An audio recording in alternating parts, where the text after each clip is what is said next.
Pessoal, dando continuidade à nossa matéria de antropologia bíblica, estamos ainda analisando aqui este capítulo que trata acerca do homem, que começa com a pergunta: quem é o homem? E na continuidade do tema, vemos aqui acerca da origem, sua origem. No relato da criação, em Gênesis, a presença do homem no mundo é atribuída diretamente a Deus. Só por este ato, pela decisão do Deus de amor e poder, o homem foi criado, conforme o termo hebraico bará, e formado, yassar. Mediante este ato criador, o homem fisicamente foi formado do pó da terra, dotado de vida espiritual pelo sopro divino. Passou a existir numa dualidade de relacionamento simultâneo com a natureza e com Deus. Fisicamente foi formado do pó da terra, dotado de vida espiritual pelo sopro divino. Portanto, Deus é a origem de sua vida, e o pó da terra é a matéria-prima de sua existência. Então, constatamos aí a partir dessa, tanto na questão aqui da leitura quanto da análise que fazemos em relação a nós e a nossa condição perante a natureza, que o ser humano está numa relação material próximo de todos os demais seres. Então o homem, de acordo com as suas qualidades naturais, o seu corpo, a sua matéria, ele está em relação com os demais seres num âmbito de proximidade. Agora, no que diz respeito às suas qualidades psíquicas, a sua qualidade racional, o homem está num salto muito distante de todos os demais seres. Mesmo que na questão material ele está próximo, ele foi tirado do pó da terra. Como os demais seres, também do pó da terra surgiram, a partir do ato criador do Deus Todo-Poderoso, que disse: a terra produza os animais, as águas produzam os seres marinhos. E do pó da terra, esse Deus Todo-Poderoso formou o homem e soprou nele o fôlego de vida. Então o homem, na sua constituição física, está num patamar muito aproximado dos animais. Inclusive, existem animais de condições físicas superiores ao homem, que o homem não consegue derrotar apenas com seu físico, sem o uso de um instrumento ou de uma estratégia de caça. Então existem animais que superam o homem nessa condição física em relação à força, à velocidade. Por exemplo, a águia, a sua visão é melhor do que a do homem. Os animais que correm mais do que o homem. Então tem diversas condições em que o homem até é inferior em relação a algumas condições encontradas nos animais. Mas o que destaca este homem, o que faz dele o ser dominador de todos os demais, é algo não material que está presente dentro dele. É algo não material que está presente dentro deste corpo material e que o governa. O homem tem racionalidade, o homem tem autoconsciência. E esta autoconsciência leva ele a um processo de construção, a um processo de aquisição de aptidões, de técnica, de raciocínio. Leva ele a empreender desenvolvimento tecnológico, e isso faz com que ele seja dominador sobre todos os demais seres. Então, independentemente de quaisquer outras provas que possam ser levantadas, a prova da diferença do homem em relação aos outros seres, e por isso da criação dele diferenciada dos demais seres, está nele mesmo, no fato dele ter dentro de si a razão, a inteligência, a autoconsciência, e que o põe num patamar diferenciado de todos os demais seres que existem.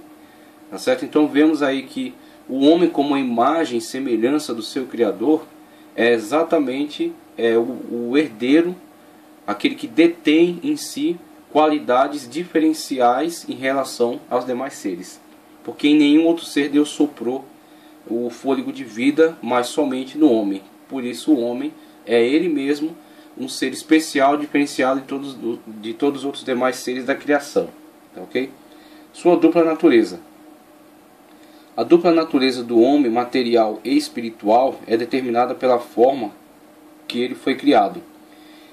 O Gênesis, capítulo 2, versículo 7, relata: e formou o Senhor Deus o homem do pó da terra, e soprou-lhe nas narinas o fôlego de vida, e o homem tornou-se alma vivente. Dessa forma, a Bíblia nos faz saber que a parte material do homem foi formada em toda a sua inteireza do pó da terra.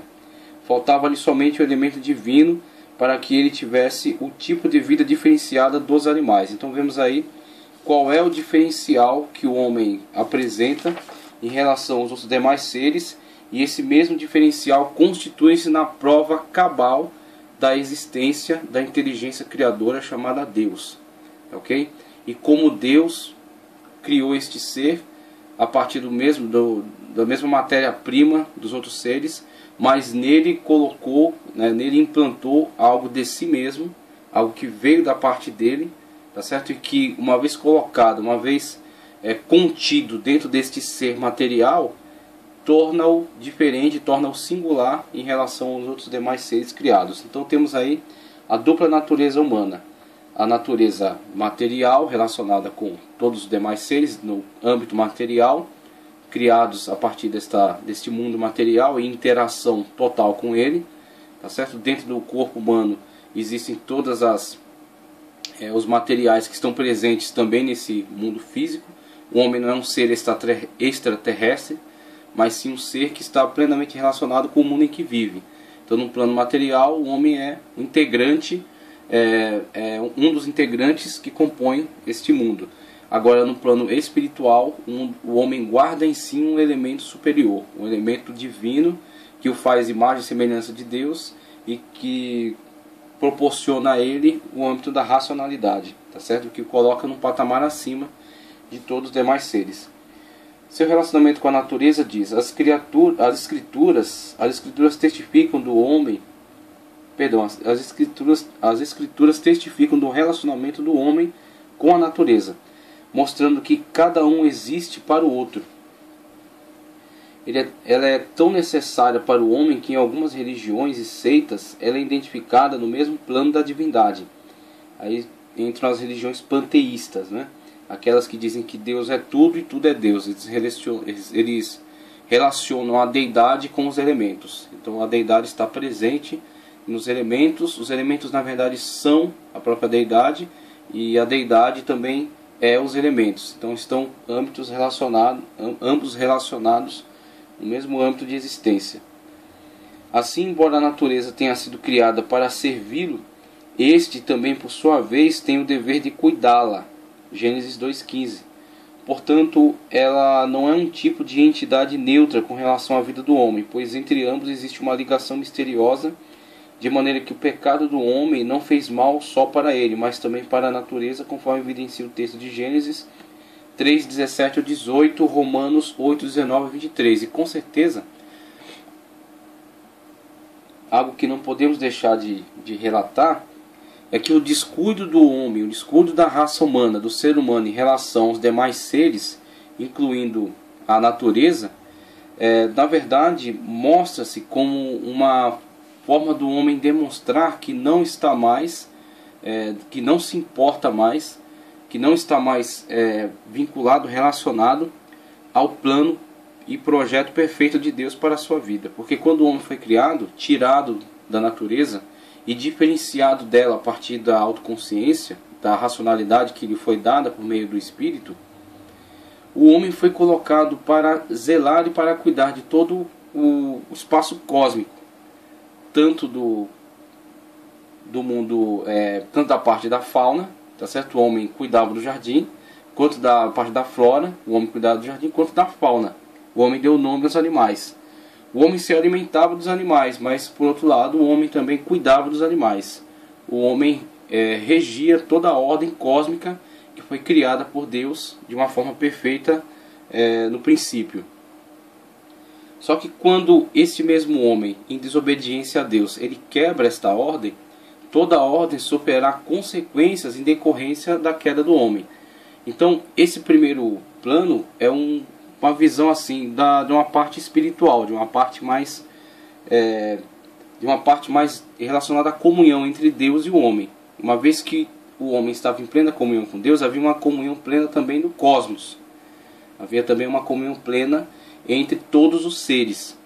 Agora o homem, como representante desta criação, uma vez que ele mesmo cai em degradação, ele cai em desobediência a Deus, a sua desobediência vai como que um efeito em escala, atingindo todos os demais seres da ordem. o homem sendo colocado como superior e sendo colocado como aquele que zela por eles, e uma vez ele caindo dessa situação de perfeição, isso atinge também todos os demais seres. Tá, ok? Então vemos aí que o relacionamento do homem com a natureza é de cuidar da natureza, é de zelar pela natureza, é de proteger a natureza, e protegê-la pensando, entendendo que está cuidando de algo que foi dado por Deus, cuidando de algo que foi formado por Deus, que foi entregue por Deus, um espaço criado por Deus para a sua existência. Então, uma vez que o homem não se importa mais em agradar a Deus, em estar de acordo com a sua vontade, não se importa também em cuidar e zelar por aquilo que é a criação de Deus. Por isso que vemos, quanto mais o homem vai se degradando no pecado, quanto mais o homem vai saindo da presença de Deus e vai perdendo os referenciais bíblicos, os referenciais da pessoa e da obediência a Deus, ele vai perdendo também o interesse em zelar, em cuidar pelas criações, por aquilo que Deus colocou, disponibilizou para a sua existência. Assim é que vemos o homem tão cego na ganância, alimentado pelo pecado, alimentado pelo desvio da palavra de Deus, e tão cego, pela ganância, que não tem nenhum problema em destruir o ecossistema em vista de alcançar algumas coisas que são supérfluas, algumas coisas que são simplesmente autodestrutivas.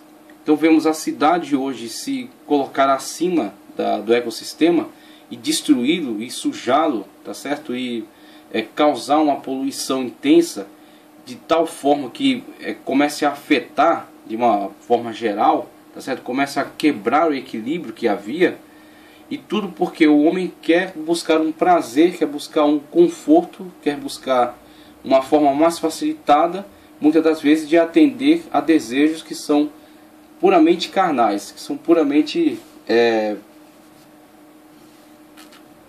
da vaidade humana, que são simplesmente interesse de atender a vaidade humana. Então vemos que o mundo artificial que se colocou hoje sobre o mundo natural, ele extrai a matéria-prima do mundo natural, constrói objetos para atender a volúpia humana, para atender as vaidades humanas, tá certo? Objetos derivados do petróleo, objetos que para sua construção empreendem desmatação de florestas, objetos que para que o homem possua tem que destruir inúmeras vidas de animais de uma forma cruel, e tudo para atender a desejos, a volúpias, atender a questões da vaidade humana. Então o homem consome a natureza em torno de si para produzir algo efêmero que atende simplesmente a sua vaidade e que destrói o ecossistema. E todo esse sistema implantado, ele é decorrente de um homem que perdeu o seu lugar no espaço. Um homem que perdeu o seu referencial, o referencial de importância que tinha. Então, se o homem estiver em contato novamente com o seu Deus Criador, ele tem novamente autoconsciência. Quanto mais ele perde esse contato, mais bestial ele se torna. Quanto mais bestial, mais ele vai tentar atender aos seus instintos. Os instintos do animal feroz o colocam acima de toda e colocam a parte de toda a racionalidade. Ele simplesmente parte em busca de atender os seus instintos, passando por cima de quem tiver que passar e destruindo o que tiver que destruir. E muitas das vezes o homem se comporta dessa forma. O homem, para atender os seus instintos, para atender sua volúpia, suas vaidades, ele destrói muitas das vezes coisas que são irreparáveis. E é nesta condição que o homem se encontra na atualidade. O homem saiu do seu plano perfeito de Deus, ele não tem mais compromisso com Deus, falando de uma forma geral, ele não tem mais compromisso com Deus e não tem compromisso com aquilo que Deus criou. Assim, toda a natureza, todo o ecossistema criado para atender suficientemente ao homem e aos demais seres, está sendo destruído pelo homem para atender a vaidades e a coisas efêmeras. O homem está sofrendo as consequências disso e todos os demais seres à sua volta também estão sofrendo as consequências disso.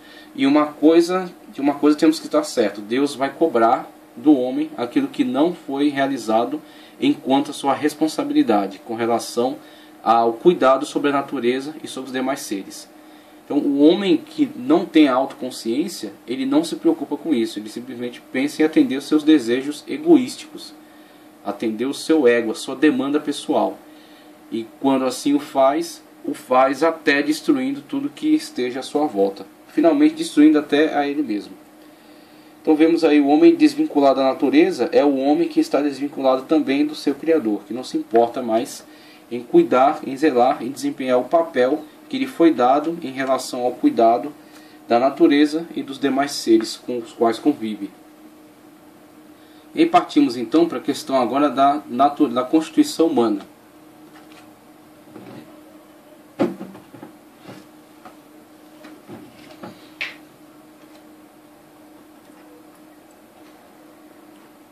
Falar um pouco agora acerca da constituição humana, por isso que colocamos aí essa ilustração mostrando a parte dos músculos, dos tendões que constituem essa perfeita máquina criada por Deus que abriga a racionalidade, o corpo humano, a maior das criações.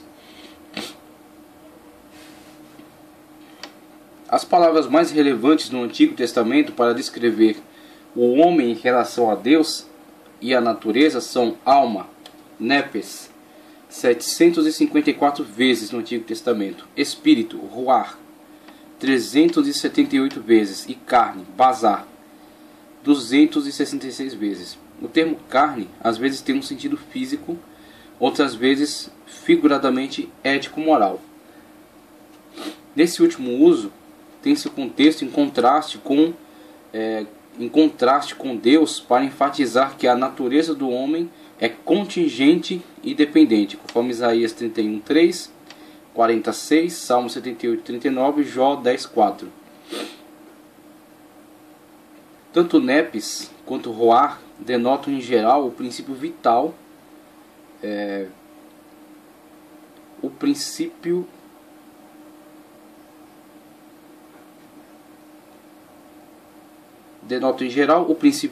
da pessoa humana, sendo que o primeiro ressalta de modo mais específico sua individualidade, ou vida, e o outro focaliza a ideia de um poder sobrenatural acima do indivíduo ou dentro dele. Das 80 partes do corpo humano mencionadas no Antigo Testamento, os termos aplicados a coração, leb, fígado, kabed, rins, kalayot, e entranhas, meim, são os mais frequentes.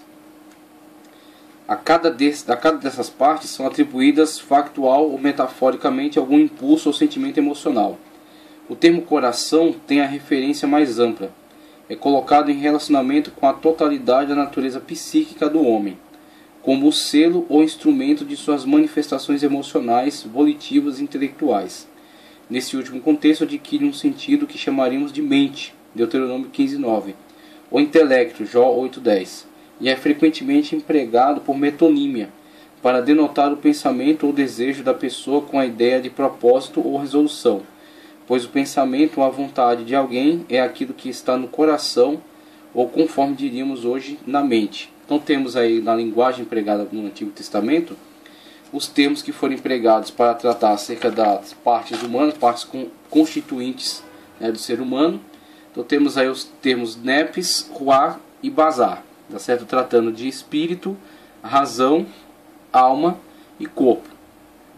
E nesses três termos, além deles, conforme foi dito aí, os termos que denotam partes do corpo, o leb, coração, aplicados a coração, leb, fígado, kabed e rins, kalayot, entranhas, meim. E além desses, o próprio leb, usado aí no Antigo Testamento para coração, também assume uma condição de um termo usado de uma forma metonímica e em alguns momentos até metafórica. Então vemos que da mesma forma que esses termos se aplicam aos órgãos em si, de uma forma literal, tá certo? Os próprios órgãos, ele também assume uma característica de ser o órgão representativo de toda a problemática dos sentimentos humanos. Os desejos, os sentimentos, as reações sensitivas, as reações psíquicas do homem são também representadas pelo termo coração no Antigo Testamento. Então vemos aí que coração ele resume, pode ser tomado metonimicamente como aquele que representa toda a gama de possibilidades de sensações e de sentimentos que o homem possa ter. Então tudo isso que ele manifesta através do coração. Então aquilo que não desceu ao coração humano, conforme é falado em algum momento, né? Ou aquilo que pesa o coração, ou aquilo que alegra o seu coração, ou então o salmista dirige-se ao seu coração, falando que o coração tem que temer a Deus. Então quando ele volta-se para este órgão e ele o menciona, mesmo que em algum momento ele possa ter a característica literal, física, tratando mesmo daquele órgão, ele, além dessa característica literal, ele tem também uma característica metafórica, no sentido de ser ele o representante de todos esses sentimentos. Então, como que quando Jesus fala, por exemplo, eu sou o caminho, a verdade e a vida. Ele não é um caminho literalmente falando, mas uma vez que o caminho cumpre a função de unir ponto A a ponto B, e o caminho cumpre exatamente essa possibilidade de deslocar-se do ponto A até o ponto B, faz isso por meio do caminho. Jesus é aquele caminho que nos conduz a Deus. Ninguém vem ao Pai senão por mim. Então vemos que Jesus, metaforicamente, é o caminho que conduz ao Pai. Assim também o uso de coração no Antigo Testamento pode tomar esta forma, este uso. O coração falando acerca do coração, como falando acerca dos sentimentos. E isso por causa da possibilidade que se havia na época. Então, uma vez que não haviam muitas pesquisas, não havia possibilidade de empreender pesquisas científicas e analisar melhor a anatomia humana, essa era a linguagem suficiente. Então essa linguagem atendia às necessidades da época. Então o coração assume essas características na linguagem do Antigo Testamento, tanto metafórico quanto metonímico, ou seja, o todo pela parte. Então fala-se do coração, muitas das vezes querendo se falar de diversas outras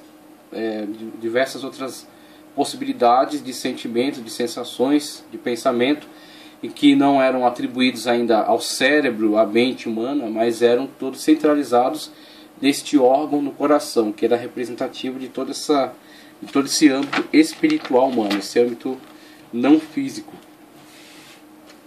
Então, na continuidade temos: em todas as partes do Antigo Testamento enfatiza-se os dois conceitos do homem como um indivíduo responsável e sem igual, como um ser social e representante. Adão era tanto um homem quanto a humanidade. Então Adão mesmo, ele também toma esse papel metonímico em relação a toda a humanidade. Ao mesmo tempo que Adão é aquela pessoa em si, individual, literal, existente, Adão é ao mesmo tempo representativo de todos os demais seres humanos na continuidade, porque todos estão potencialmente em Adão. Então em Adão está potencialmente toda a raça humana. Esse é inclusive um elemento unificador da raça humana, que faz com que toda a raça humana seja solidária, tá certo? Seja constituintes individuais de uma história comum, porque todos tiveram início em Adão. Isso elimina, isso destrói, põe por terra as barreiras e as diferenças que são criadas em relação às ideologias de raça, que foi criada muitas vezes por mentes destrutivas, mentes que estavam tentando implantar os conceitos de luta, de seleção natural, de luta de classes.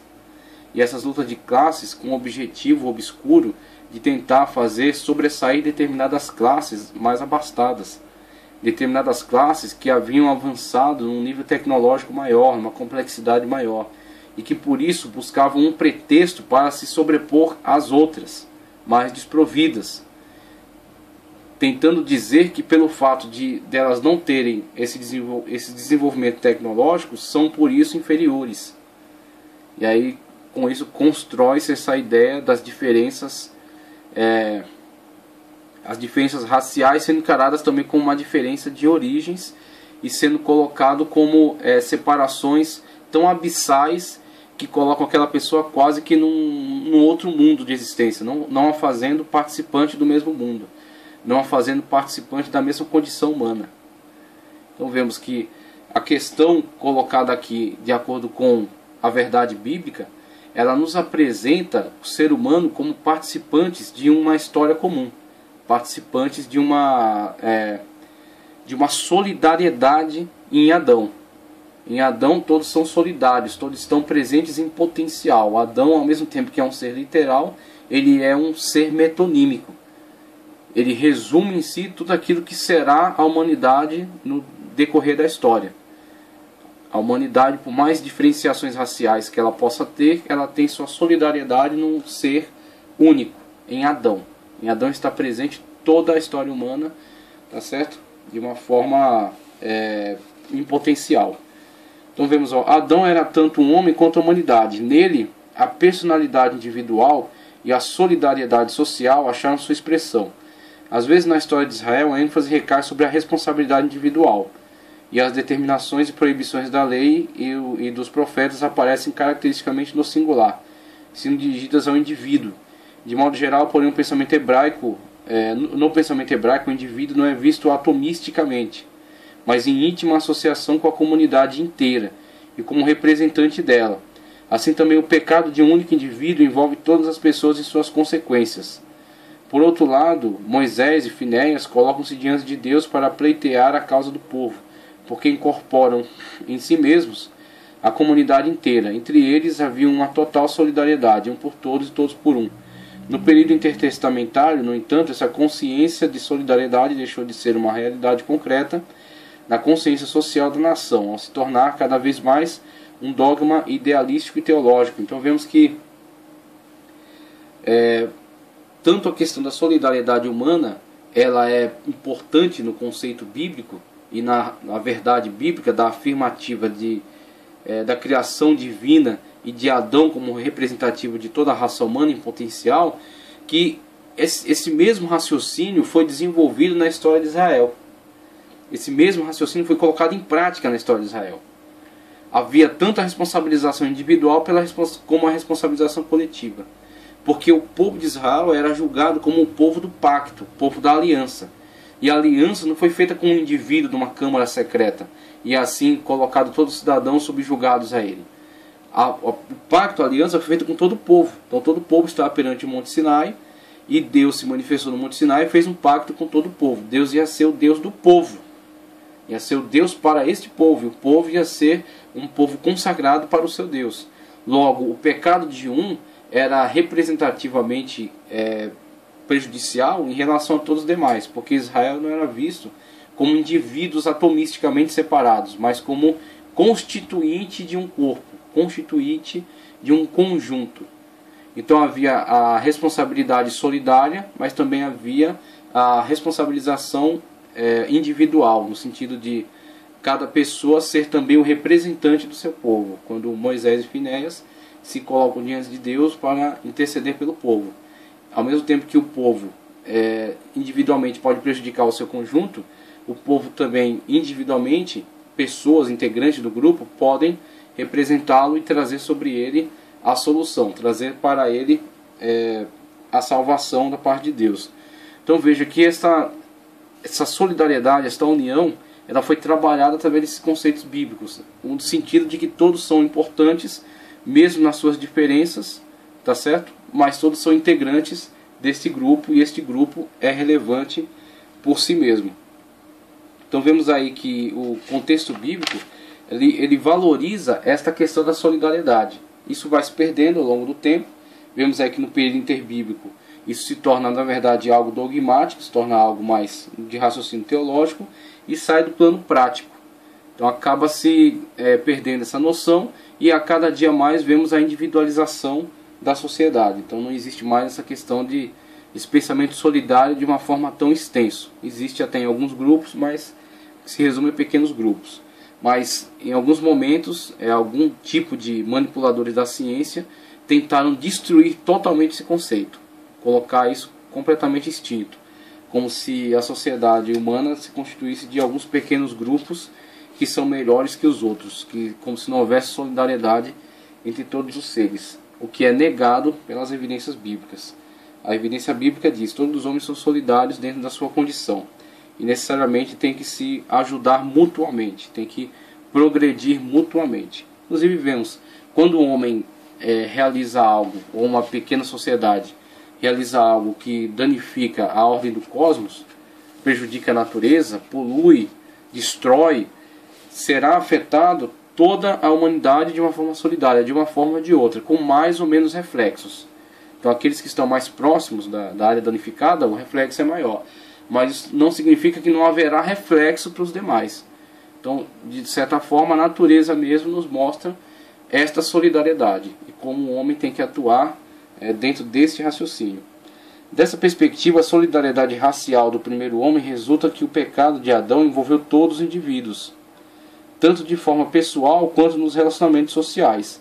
O texto de Romanos 5,12 nos mostra que por causa da transgressão de Adão, todas as pessoas foram afetadas em cada aspecto de sua existência e em todo o seu convívio social. Então, o prejuízo causado por causa do indivíduo representante de todo o conjunto, de toda a potencialidade do conjunto humano, e uma vez que ele decai de sua posição de perfeição, esta decadência do seu ser, né, essa perda de comunhão, essa situação caótica em que entrará o plano cósmico, né, que estava perfeito, a partir do pecado de Adão, vai se transmitir, vai se perpetuar de geração em geração. Então, um homem gerado a partir da carne, como descendência de Adão, tá certo? Será também afetado por essa questão do pecado que lhe será transmitido. É assim que Paulo trata o texto em Romanos 5,12, a transmissão do pecado e a queda de todo o gênero humano nessa condição. Então, inclusive, mais à frente, vamos desenvolver o tema da queda da humanidade em Adão, certo? Da plano caótico que se tornou a situação humana, e a restauração desse mesmo plano em Cristo Jesus. As partes físicas do homem, se pretendêssemos montar uma doutrina materialista acerca do homem, como fazem as seitas heréticas, se utilizando de textos isolados, de contextos, encontraríamos base bíblica para isso. Pois o texto de Eclesiastes 3,19 diz que o homem não tem vantagem alguma sobre o animal, assim como morre um, também morre o outro. Quanto ao referido texto, não temos nenhuma dúvida de que o autor está fazendo uma observação puramente material, e não dando qualquer definição do homem e sua natureza. Portanto, olhando para o homem somente do ponto de vista material, verificamos que ele não difere em nada dos animais superiores. Seu corpo assemelha-se ao dos animais. Daí que as funções vegetativas, nutrição, crescimento, reprodução, se realizem segundo o tipo fundamental do animal, com o qual ele compartilha também a vida consciente e sensitiva. Suas faculdades biológicas têm as mesmas funções em vida e estão sujeitos às mesmas paralisações que os animais estão sujeitos. A cessação da vida ocorre de forma igual, conforme Eclesiastes 3,19. É bom esse olhar de Eclesiastes, porque ele nos mostra um contraponto em relação ao sentimento de grandeza e de superioridade que muitas das vezes o homem embarca. Então, ao mesmo tempo que o homem ele tem o privilégio da racionalidade, da autoconsciência, ele também tem que se conscientizar do seu âmbito de igualdade em relação a todos os demais seres no que diz respeito à sua constituição física. Então, na sua constituição física, conforme já ressaltamos, ele inclusive é até inferior a alguns seres.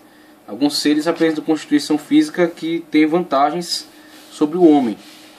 Logo, o homem não é um ser que possa se desvincular da necessidade cósmica dos outros seres. Ao mesmo tempo que os seres necessitam desta ordem cósmica criada por Deus, necessitam desse ecossistema, necessitam estão sujeitos e necessitam do bom funcionamento dessa ordem, o homem também está sujeito. O homem também está interagindo com isso. Então, muitas das vezes, as religiões, elas acabam, ao supervalorizar o âmbito espiritual, tirar do homem a consciência da sua responsabilidade física, a consciência da sua responsabilidade cósmica em relação ao mundo criado por Deus para ele, ao mundo criado por Deus e no qual ele existe, no qual ele vive, do qual ele participa, interage, do qual ele obtém o seu sustento e no qual ele convive com outros seres, sendo ele também um ser e não tendo vantagem nenhuma em relação aos seres. Esse é o contraponto de Eclesiastes. Eclesiastes é um dos livros de uma reflexão mais profunda de toda a Bíblia. O Eclesiastes nos lembra desta realidade. Você tem um âmbito espiritual, você tem um âmbito divino, no sentido de ser racional, ser imagem e semelhança de Deus, Mas você não pode se isolar neste plano, metafísico. Você não pode supervalorizar esse plano metafísico em detrimento do seu plano físico. Mesmo que o homem esteja atingido pelo pecado, o homem ainda tem responsabilidades. Responsabilidades contra os demais seres, responsabilidades contra o mundo que está em sua volta, responsabilidade contra a criação divina. Então o Eclesiastes nos apresenta o homem em sua constituição física não é em nada superior aos demais seres. Ele compartilha com eles da realidade, ele compartilha com eles da existência, e ele tem que também assumir suas responsabilidades ante o seu papel. Então temos que asseverar também a importância desse papel, desse chamado, a importância dessa responsabilidade, se responsabilizar em relação ao plano físico. A formação biológica é a perpetuação da raça, é o que vemos aqui agora. As partes físicas do homem foi o que acabamos de ver, tá certo? Aí só uma exemplificação, né, da constituição física do homem. Vimos ali os nervos, vimos aqui os vasos sanguíneos, as veias, artérias.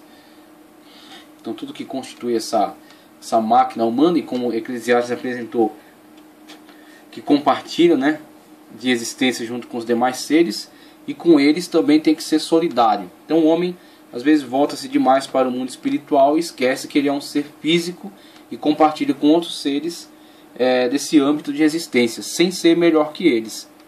Tá certo? Muitas das vezes ainda até inferior em questão de algumas questões de constituição corporal. E aí vemos a partir daqui a questão da formação biológica.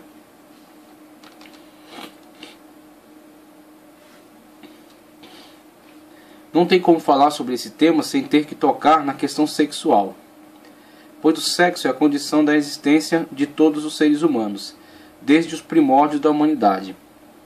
Antes de qualquer outra finalidade, devemos dizer que o sexo é um ato biológico, onde homem e mulher se correspondem mutuamente como ser fecundante. O sexo é uma prática necessária para a perpetuação da raça humana.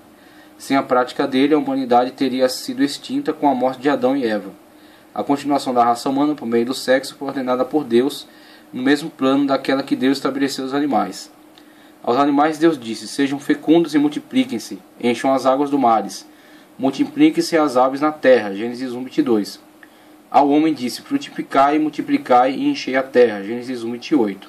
Com base no texto de Gênesis 1:26 a 28, há uma teoria muito antiga, entendendo que o primeiro homem, Adão, não foi criado para gerar filhos de maneira como atualmente gera, pois o homem atual gera filhos nos mesmos moldes dos brutos, e o Criador não tinha em princípio esse plano para a coroa da criação. Então, o que é discutido aqui nessa questão da sexualidade e da perpetuação da raça humana é tanto a questão da naturalidade do âmbito sexual dentro do plano divino, quanto a questão da forma de reprodução.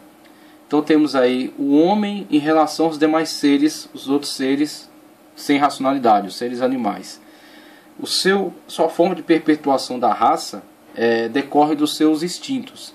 Então os animais, nas suas diversas formas de relacionamento, dentro das suas matilhas, existem até animais que têm apenas uma parceira, mas existem animais que se reproduzem dentro da matilha, né? Então a matilha, os machos dominantes e as diversas fêmeas que constituem aquela matilha, ou um macho dominante e algumas fêmeas que estão dentro da sua matilha, e por aí vai. E os diversos grupos, as diversas formas com que os animais irracionais se reproduzem.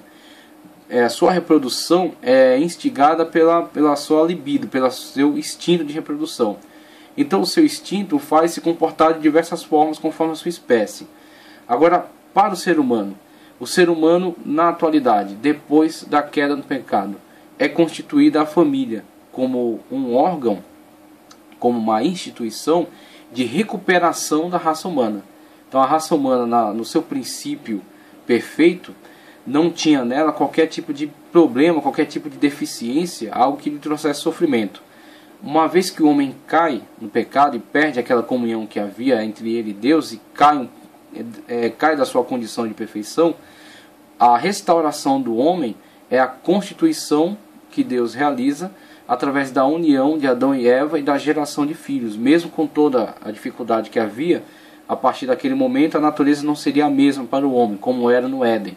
né? Quando tinha abundância de fruto, a partir de agora haverá algumas dificuldades, por causa da quebra de toda a ordem que havia, né? De toda a perfeição que havia. Haverá alguma dificuldade para obtenção de mantimento, mas haverá mantimento. Haverá dificuldades em relação à constituição física, que perdeu também suas características de perfeição. A mulher terá filhos com dores, mas haverá ainda fecundidade, a mulher terá filhos. Então vemos que dentro do âmbito familiar há o resgate, através da instituição da família. O homem e a mulher unidos, tem a questão da perpetuação da raça por meio da libido, a questão mais prática, a questão mais simples de todo esse âmbito da sexualidade, a questão da perpetuação da raça, mas por ser um homem, o homem e a mulher, o ser humano, por serem um ser mais complexo do que os outros animais, obviamente o âmbito sexual para a humanidade, para o ser humano, para a raça humana, ele se desenvolve e ele tem muito mais questões do que tem para o animal. Então logo, os animais se reproduzem e perpetuam sua raça e adotam diversas formas de reprodução porque são impulsionados pelo instinto, sem o âmbito da racionalidade. Então, de acordo com as suas necessidades, de acordo com a disponibilidade, de acordo com aquilo que é favorável a determinada raça, de determinada espécie, eles fazem os seus âmbitos de reprodução. Para o ser humano, que está imbuído da racionalidade, que tem inteligência e autoconsciência, o plano da reprodução assume características muito mais complexas. Então tem tanta questão natural da perpetuação da raça, a parte mais básica, mas tem também a questão do envolvimento de âmbitos sentimentais. Então o plano da sexualidade para os seres humanos não pode estar igualado, nivelado com o patamar de reprodução para os animais. No plano de reprodução para os seres humanos, a questão da perpetuação da raça é apenas um dos aspectos. Outros aspectos envolvem a questão da natureza do homem enquanto a sua alma, os seus sentimentos, tá certo? E os seus sentimentos regem toda a sua questão do seu ser. Então, dentro da questão da sexualidade humana está envolvido também os seus sentimentos. Como estarão plenamente atendidos, plenamente satisfeitos os seus sentimentos dentro de um relacionamento sexual? Como estarão plenamente satisfeitos as questões racionais dentro de seu relacionamento familiar? Então a união para o ser humano envolve questões muito mais complexas do que envolve a união para os animais. Para o homem existe a instituição da família. A família garante a perpetuação da raça, mas a família também garante a satisfação de todas as necessidades no âmbito espiritual. O homem e a mulher se unirão e serão uma só carne. Mesmo após a queda, esta união entre o homem e a mulher, constituindo uma só carne, ela continua sendo o meio pelo qual o homem atende ao plano divino. Mesmo o homem e a mulher caindo da sua condição anterior, através da força da instituição familiar, eles conseguem atender ao plano divino, tá certo? Eles conseguem produzir outro ser humano, conforme o plano perfeito de Deus, conseguem perpetuar a raça e conseguem atender às suas necessidades espirituais. A união de homem e mulher no plano físico, ela não é apenas uma união impulsionada pela libido como é para os animais. Não é apenas a adesão e o atendimento a necessidades de impulso, mas é também a união num sentido mais amplo. É a união no sentido de perpetuação da raça, biológico, físico, e também a união no sentido espiritual, quando atende necessidades físicas, atende necessidades biológicas, satisfaz necessidades da libido, tá certo? Do impulso carnal, e também satisfazem as necessidades no âmbito metafísico, no âmbito espiritual, no âmbito sentimental. Porque não é dito em relação aos animais que se unem e se tornam um só corpo, mas é dito em relação à humanidade que se unem e se tornam um só corpo, se tornam uma só carne. Então, uma vez que une-se homem e mulher, tornando-se uma só carne, atendendo suas necessidades biológicas, atendem também a necessidades no âmbito mental, espiritual, sentimental. Tá, ok? Então temos que ver através da narrativa bíblica o quão importante é e o quão urgente é que o ser humano se conscientize disso. Porque o homem, perdendo essa consciência da sua importância, ele começa a se comportar como qualquer outro ser inferior, como qualquer outro ser que não tem raciocínio, que não tem autoconsciência, que não tem racionalidade. Ele começa a se comportar como um ser lançado, impulsionado, e que não tem autocontrole, que não tem domínio sobre os seus instintos. Um ser que não tem domínio sobre os seus instintos é como qualquer outro ser bestial, tá certo? Qualquer outro ser descontrolado, que é impulsionado a atender sua libido de diferentes formas, da forma que melhor lhe convir, de acordo com o momento e de acordo com a situação. E temos seres humanos que estão se rebaixando a esse nível, perdendo a noção da instituição familiar, tá certo? A instituição suficiente para a perpetuação da raça e também para atendimento às necessidades sentimentais e espirituais do homem e da mulher ao se unirem, tá certo? Ao se tornarem um só corpo. Na continuidade, ele fala aqui acerca da fotografia kirliana. E essa fotografia kirliana foi, na verdade, uma pesquisa empreendida por esse casal. Hoje em dia, no círculo científico, se ouve muito falar em corpo astral. Isso teve início a partir da experiência de um casal russo chamado Kirlian. Em suas experiências, eles descobriram como fazer fotografias de corpos luminescentes, invisíveis a nossos olhos. Então, ele fala um pouco aqui acerca dos diferentes aspectos entre corpos. Então ele fala do bios, corpo bioplasmático, ou bios, que é a vida, ou seja, o corpo de acordo com a essência da vida, e o corpo hiloplasmático, ou corpo decorrente da existência material, tá certo? Ele faz aqui essa diferença entre o bios e o hile, tá certo? Do essência de vida e corpo material. E ele fala acerca dessa pesquisa da fotografia kirliana.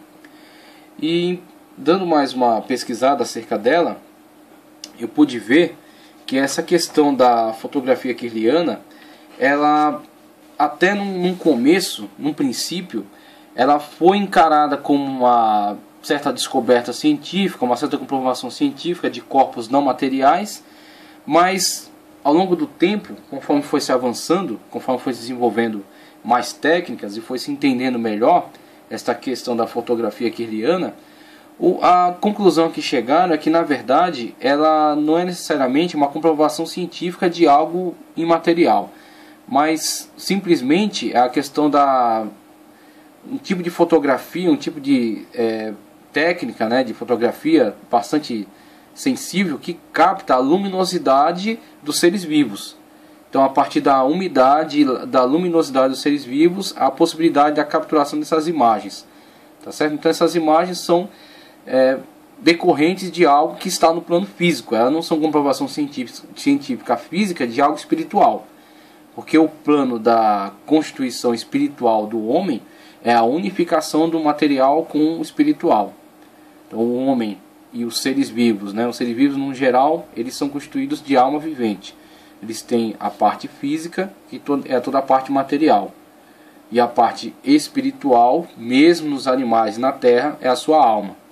Os animais e a terra, ela tem alma, princípio vital, tá certo? Conforme ele coloca aqui o bios, a vida, que deu funcionamento à primeira célula e que deu força à reprodução dessa mesma célula. Então o bios, a força vital que foi implantado por Deus em toda a sua criação, tá ok? Para que essa criação possa reproduzir-se hilo, ou seja, reproduzir-se materialmente. Então o princípio vital é aquele que foi implantado por Deus, primeiro em toda a criação. Produz a terra, animais, produz os mares, seres marinhos, né? E a própria terra, conforme Deus foi dando ordem à produção da erva, tá certo? Então temos aí o bios implantado no hilo, implantado na matéria, o princípio vital para toda a terra. E na questão humana, tanto a questão vital, né, a alma, quanto a questão racional, a imagem e semelhança de Deus.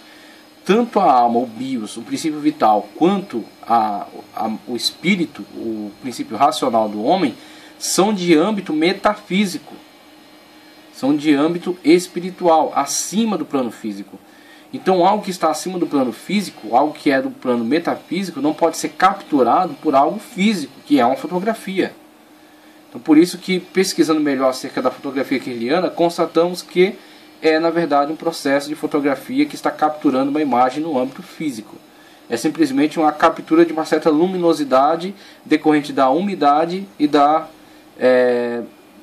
calor, né, gerado por esses seres, essa matéria viva. Então temos aí nessa pesquisa o processo da fotografia Kirlian é nomeado por Seymour Kirlian, um eletricista e reinventor amador de Krasnodar, Rússia, que foi pioneira no processo no início dos anos de 1940.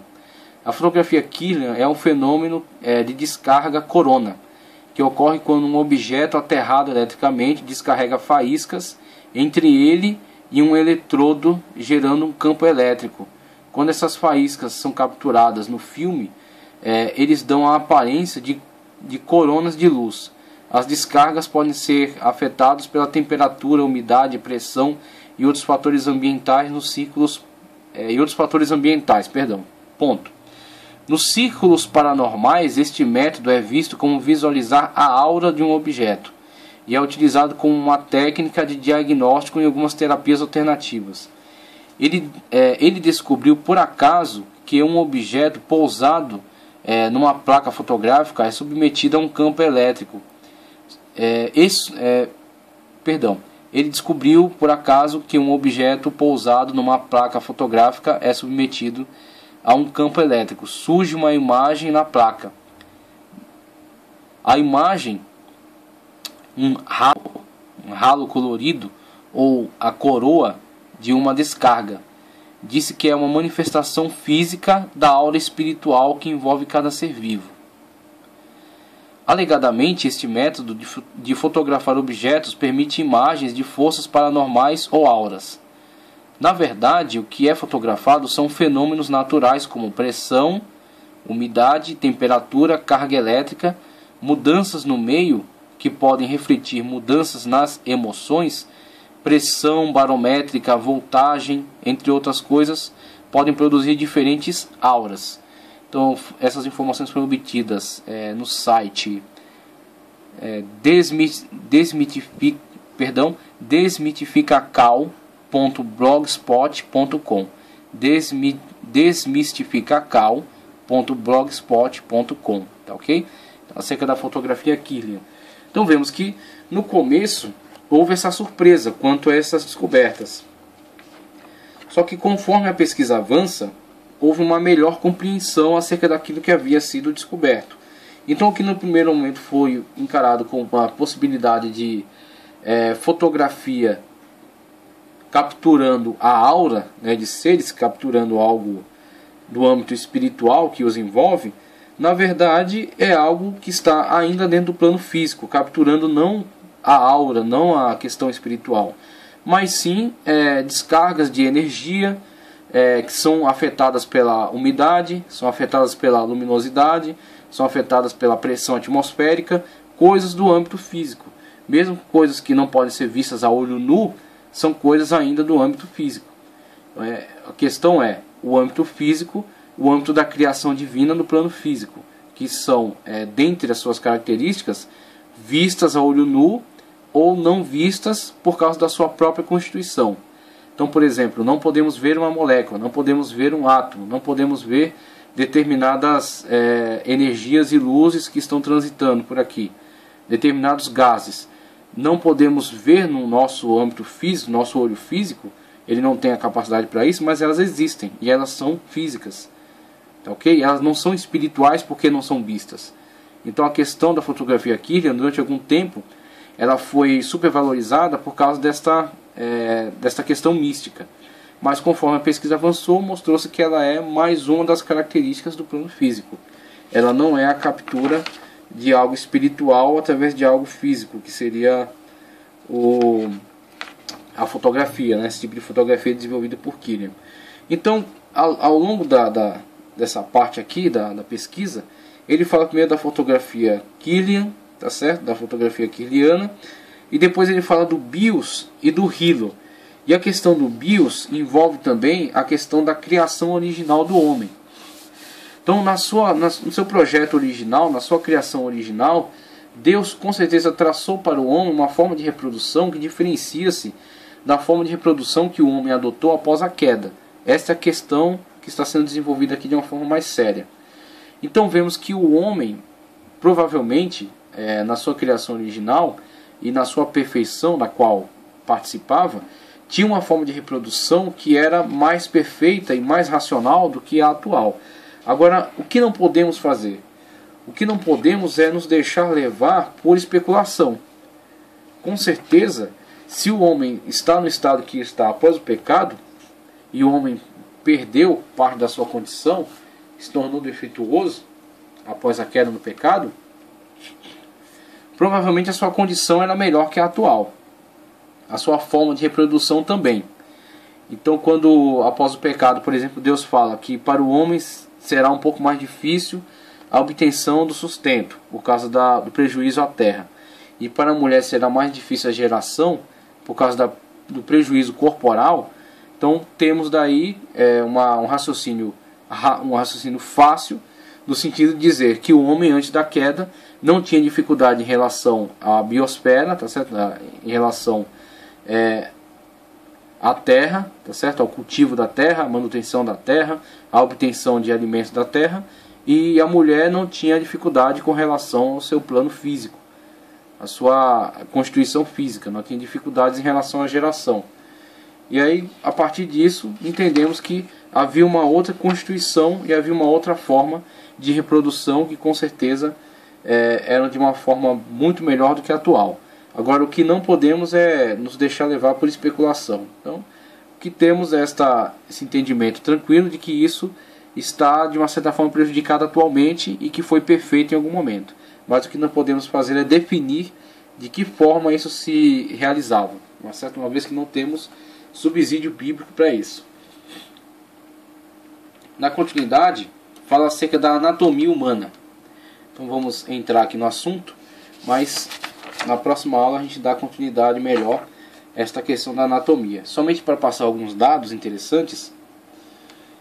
Conforme já falamos, o ser humano é constituído de duas partes, a material e a parte espiritual. Pouco se sabe de sua parte material. Pouquíssimo, quase nada se sabe de sua parte espiritual. E mesmo este pouquíssimo que se sabe é um saber imperfeito. Sabe-se que o corpo material criado do pó da terra tem uma dimensão física que possui 208 ossos e 500 músculos. O peso do sangue de um adulto é de 15 quilos. O coração ordinariamente tem um diâmetro de 15 centímetros. Bate 70 vezes por minuto, 4.200 por hora. 100 mil mais ou menos a cada 24 horas e 40 milhões por ano. Características aí da constituição física do homem. Sem interrupção, cada pulsação desloca 44 gramas de sangue. Este deslocamento em 24 horas é de 5.850 kg diários. Este órgão fantástico faz circular o equivalente a 2.000 galões de sangue pelo espaço de 19.200 km de veias todos os dias. Em 12 horas, cria a energia necessária para levantar o peso de 65 toneladas a uma altura de 30 centímetros. Existem ainda outras verdades interessantes e maravilhosas no tocante ao corpo humano, que vale a pena relatar aqui. Um piano grande não tem senão 7 oitavas e meia de notas ou teclas, enquanto o ouvido humano conta com 12 oitavas. O piano tem 200 cordas, enquanto o ouvido humano possui 24.000. Interessante, né? O piano de cauda ocupa muito espaço, mas o ouvido humano ocupa menos de 1 polegada cúbica. Interessante, né? A potencialidade desta máquina que é o corpo humano. A retina do olho é minúscula, mas não obstante contém 120 milhões de células nervosas, de maneira que o cristalino muda automaticamente de espessura segundo a necessidade de focalizar a vista em objeto próximo ou distante. Por uma função maravilhosa do ser humano que pertence ao processo da vida, o corpo de uma pessoa viva normal vive constantemente absorvendo e lançando fora elementos químicos da terra. O corpo de uma pessoa madura é sustentado por uma apropriação incessante de novos materiais que vêm direta ou indiretamente do pó da terra. Em algum grau, o crescimento e sustentação do corpo é uma constituição de primeiro empreendimento do Criador, quando Deus formou o homem do pó da terra.